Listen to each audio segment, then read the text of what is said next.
Speaking of joy bubbles, spring joy, they knocked down my computer. So if you came back for part 2, thank you.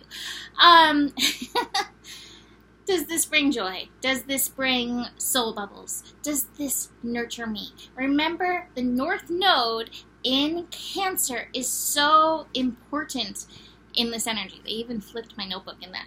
Well, that's good, because I just realized that I totally forgot to pull cards, too. I've been such a spaz about that lately.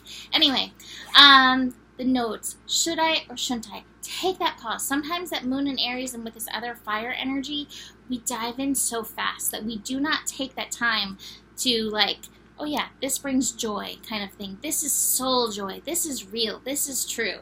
You know, sometimes we dive into that temporary, oh my, temporary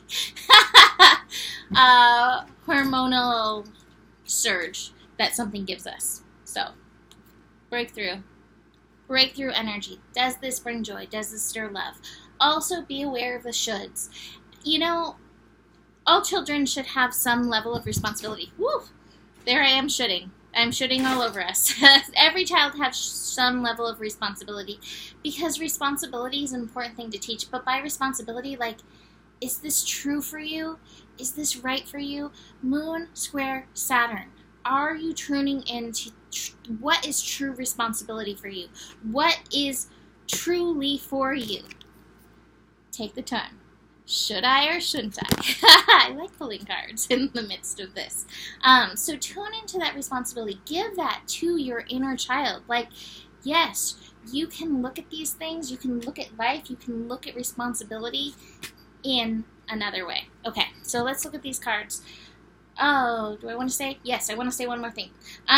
Venus. Venus is going to be conjunct Mercury tomorrow. Seriously, you guys? Soul bubbles. Or joy bubbles. Venus conjunct Mercury tomorrow in Cancer. Reconciliation.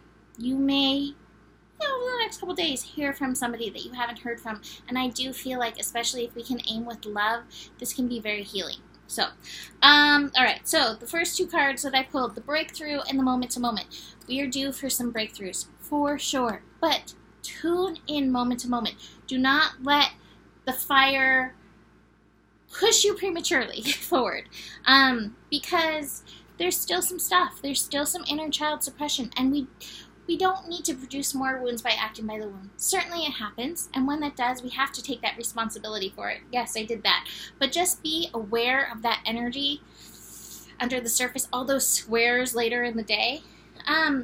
I think this is an important lesson for the inner child. Comparison. Do not compare yourself. Do not compare your inner child to somebody else's. It's your journey, you know, your love journey. Actually, that reminds me, I'm going to be doing, how do I reach this? Sorry. On my Patreon account, I'm going to try for every day for my twinsies, pull a Journey of Love card. Because these cards helped me so much on my journey with Joe. So, every day I'm going to be pulling them. But you can't compare your process with anybody else's. My process on this twin journey with unconditional love, with all these things, it's definitely been my own, you know? Don't compare. Just be. And then finally, here we have that Mars trine moon energy postponement. There's such good things ahead. There are such good gifts ahead. I do promise the astro is much more chill. Don't let your impatience make you jump before the time is right. Okay, so with that and all that stuff, this is way too long, but oh well. Welcome to Leo! So with that, you can always book a reading with me. Email me, mimiclark@gmail.com. I am grateful for the soul bubbles. Take a second. What are you grateful for? And besides that, the better it gets, the better it gets. There is more than enough love in the world for you, and you do have the power. Thanks for watching part 2. Namaste.